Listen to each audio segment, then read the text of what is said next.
Olá, presta atenção, bastante atenção nesse vídeo de hoje, que nós vamos tratar de 10 principais coisas que todo servidor público precisa saber sobre processo e sindicância administrativo disciplinar. Por que você precisa saber? Para não ser lesado em seus direitos, né? Você que é um agente, servidor do poder público, precisa entender isso, ok? O processo e a sindicância são instrumentos que a administração pública utiliza para apurar as infrações funcionais e aplicar as penalidades, né, cabíveis para cada caso aos agentes públicos, ok? A sindicância é um procedimento mais simples e sumário, portanto mais rápido e menos burocrático, como forma de apurar a existência de irregularidade no serviço público. Uma questão interessante, na dúvida, a autoridade é obrigada a instaurar um PAD, um processo administrativo disciplinar? Sim ou não? Ele pode falar assim, eu entendo que não houve aqui, não vou instaurar. Na dúvida, pode ou não? Toda autoridade, ou seja, o seu chefe imediato, por exemplo, né? Toda autoridade, ela sempre tem que instaurar uma apuração preliminar ao menos, ou uma sindicância, ou um processo administrativo diante de alguma irregularidade no serviço público. Ele é obrigado a promover a apuração imediata. É o que nós chamamos de obrigação vinculada. Por exemplo, se o seu chefe percebe que há alguma irregularidade na repartição, ele não tem o poder de decidir se a situação é grave. Será que é grave ou não é grave?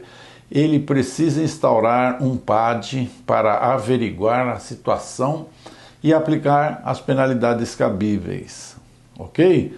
A autoridade não pode se eximir da sua obrigação de averiguar as irregularidades, sob pena de ser responsabilizado por esse ato, né? Através do que nós chamamos de prevaricação, que inclusive é crime, né? O processo administrativo disciplinar é um meio legal utilizado pela administração pública para aplicar as penalidades por infrações graves cometidas por servidores. Para essas infrações, o servidor não poderá ser punido por meio de sindicância. Ou seja, primeira coisa importante, através de uma sindicância não se pode chegar numa punição, né, grave, uma punição que vá além dos 30 dias de suspensão. As penalidades que exigem instauração de um processo administrativo, como eu disse ainda, são aquelas que vão além da suspensão por mais de 30 dias, como, por exemplo, demissão, cassação de aposentadoria, cassação da disponibilidade, destituição do cargo em comissão. Ok, essas mais graves só através de processo administrativo disciplinar. Outra questão, o PAD pode ser instaurado com base em denúncia anônima? Pode ou não? O Superior Tribunal de Justiça, né, o STJ, editou a súmula 611 que trata do assunto, né?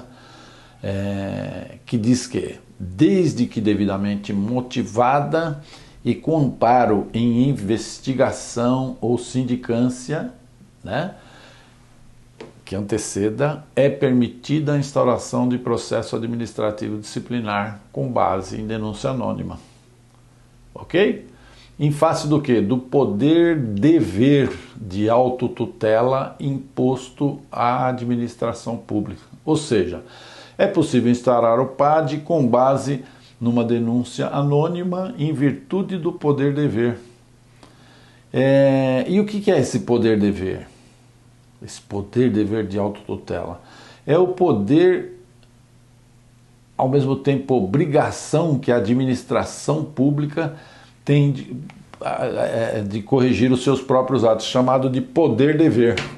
Assim, mesmo as denúncias anônimas devem ser averiguadas através de uma apuração preliminar. Não se vai apurando, não se vai aplicando um processo administrativo disciplinar sem que haja, né, os indícios veementes de autoria e materialidade, que é feito através do quê? De uma apuração preliminar, de uma sindicância investigativa e não punitiva, para se chegar a esses indícios, né, de autoria e materialidade que permite o quê? A instalação do processo administrativo disciplinar. Então, uma outra questão, o servidor pode ser afastado durante um processo administrativo disciplinar? Sim, a autoridade instauradora do processo administrativo disciplinar do PAD poderá, como medida cautelar, determinar o afastamento do servidor investigado. Por quê? Porque ele pode interferir. Ele pode interferir no andamento do processo. Ele pode ser, por exemplo, o chefe da repartição, que vai, né, coibir as testemunhas ali de falarem, né, de prestar o seu depoimento. Ou ele pode ser um funcionário que vai mexer em documentos que estão ali como prova. Então ele pode ser afastado, sim. Neste caso, o servidor então pode ser afastado pelo prazo de até 60 dias prorrogáveis por igual prazo. Onde, na verdade, isso pode ser prorrogado até o momento em que se apurar. Que deixar de persistir a razão pela qual ele foi afastado. E como não se trata de uma medida de punição, né, lembrando, né, que essas medidas de punição só podem ser aplicadas ao final do processo administrativo, mas assim trata-se de uma medida cautelar, o afastamento é feito naturalmente sem o prejuízo da remuneração do servidor afastado. Então presta atenção, né, nos seus direitos. Né? Ah, fui afastado e não vou receber. Tem que receber. Né? E ser afastado pode ser afastado daquele cargo que você está. Né? Você pode vir a servir em outro local. Ok? O servidor pode contratar um advogado para acompanhar o processo administrativo disciplinar? Sim ou não? Pode? Olha, estão dizendo lá que eu não posso levar advogado, que eu tenho que me defender. Negativo. O servidor tem o direito de acompanhar o processo pessoalmente ou por intermédio de um advogado. Advogado esse que será seu bastante procurador e defensor dos seus direitos. Onde o advogado tem a missão importante de fazer o quê? A defesa técnica. Né? Defesa técnica é tudo, né, dentro de um processo, porque existem muitos servidores bacharéis em direito, né, mas eles não têm o quê? Não têm tarimba, eles não têm a prática processual, né, para fazer uma defesa à altura. Além do que, existe intrinsecamente nisso toda uma questão, digamos assim, de cunho pessoal por parte da comissão.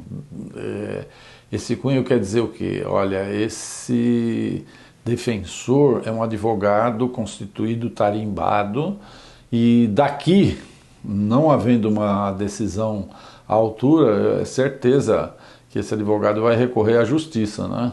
E será que o próprio funcionário fazendo a defesa, essa motivação ela continua a mesma? Né? A gente verifica na prática que não, tá? E muitas vezes, depois de feita uma defesa muito prejudicada, né, tecnicamente, fica um pouco mais difícil até para você consertar. Então, sem nenhuma intenção, terceiras intenções, o advogado é muito importante na sua defesa, ok? Bom, para instauração do processo administrativo será constituída uma comissão processante composta por 3 servidores estáveis, ok? A autoridade competente que instaura o processo administrativo constitui a comissão e indica dentre os 3 membros qual deles será o presidente. O presidente da comissão deverá ser ocupante de um cargo efetivo superior ou do mesmo nível do servidor investigado, que está sendo processado, né? E deve ter o nível de escolaridade igual ou superior a ele. Devemos lembrar, assim como qualquer ato administrativo, a decisão do PAD pode sofrer controle de legalidade pelo Poder Judiciário. Ou seja, se houver entendimento de que o PAD foi um ato ilegal, o magistrado poderá anular o ato, né? Também é possível fazer o controle da razoabilidade e da proporcionalidade do ato e da pena, ok? O processo administrativo pode ser anulado pela própria administração pública? Pode ou não? A administração pública deu uma decisão e ela mesma pode anular ou modificar? Não só pode, como deve, sempre que constatar a inobservância de formalidade essencial, violação ao devido processo legal, como por exemplo o cerceamento de defesa do servidor, incompetência da autoridade julgadora para a penalidade que aplicou, tem que ser a autoridade, tem que ser a autoridade certa, né? A autoridade competente. Na verdade, todos os motivos considerados como vícios insanáveis podem autorizar a própria administração a anular o processo administrativo. E o que é um vício insanável? É um ato que contém um defeito que não pode ser corrigido. Por exemplo, a comissão do processo administrativo, aquela comissão que nós falamos agora há pouco, é composta por servidores não estáveis. Anulado. Não foi dada a oportunidade de defesa para o acusado. Anulado, tem que anular. Não deram acesso aos documentos do processo administrativo ao procurador constituído, ou servidor, próprio servidor, ou seu advogado. Tem que ser anulado também. Ok? Então, vejam que esse poder de anulação, né, que a própria administração tem dos seus atos, é um poder-dever. Nós não falamos agora há pouco que toda vez que a autoridade tomar conhecimento de uma irregularidade, ela deve tomar a providência? Então, não é verdade? Quando o próprio funcionário, através do seu direito de petição, leva à autoridade o conhecimento de que houve uma irregularidade no processo, e ela constatar que houve realmente, ela tem o dever, né, o poder vinculado, o dever de agir, ok? Em resumo, então, você, servidor público, precisa saber que a autoridade competente é obrigada a instaurar um processo sempre que houver motivos que justifiquem. Precisa saber que as penalidades mais graves, como suspensão por mais de 30 dias, demissão, cassação de aposentadoria ou da disponibilidade, da destituição do cargo em comissão, só podem ser aplicadas através de um processo administrativo disciplinar. Precisa saber que um processo administrativo pode ser instaurado com base em denúncia anônima, que o servidor não pode pedir a exoneração ou aposentadoria para se livrar do processo, que o servidor poderá ser afastado durante o processo, sem prejuízo da sua remuneração. Precisa saber também que o servidor pode contratar um advogado para acompanhar o processo e ofertar sua defesa técnica. Precisa saber que a comissão processante deve ser formada por 3 servidores estáveis. Deve estar ciente também que as decisões do processo administrativo disciplinar podem ser questionadas judicialmente e que as decisões do PAD, processo administrativo disciplinar, podem ser anuladas pela própria administração pública quando houver vício insanável. Ok? Será que deu para pegar essas coisinhas? Então vamos lá. Por hoje nós vamos ficar por aqui. Se você ficou com alguma dúvida, entre em contato lá no nosso site, que é o www.projudice.com.br. Vá lá no campo, fale conosco e eu mesmo vou responder para você com o sigilo necessário. Se você quiser saber sobre como proceder durante um processo administrativo disciplinar ou em uma ação indenizatória, ou tiver uma dúvida de relevância jurídica, deixe seu comentário em nosso canal de notícias. Quem sabe a sua dúvida não seja alvo de um próximo vídeo nosso, ok? Colabore comigo agora dando um like nesse vídeo. Clica lá agora que você vai ajudar a gente aqui a levar esse vídeo a outros funcionários que podem estar precisando aqui da nossa orientação. Compartilhe esse vídeo nas redes sociais, nos grupos de profissionais, né, de funcionários públicos aí do teu local, e se inscreva no nosso canal, tá? Você se inscrevendo no nosso canal, você vai receber sempre matérias e notícias super interessantes nos vídeos e matérias que nós postamos semanalmente, ok? Então, um grande abraço, fiquem com muita paz, especialmente muita saúde, muita força e energia, e até uma próxima oportunidade. Obrigado.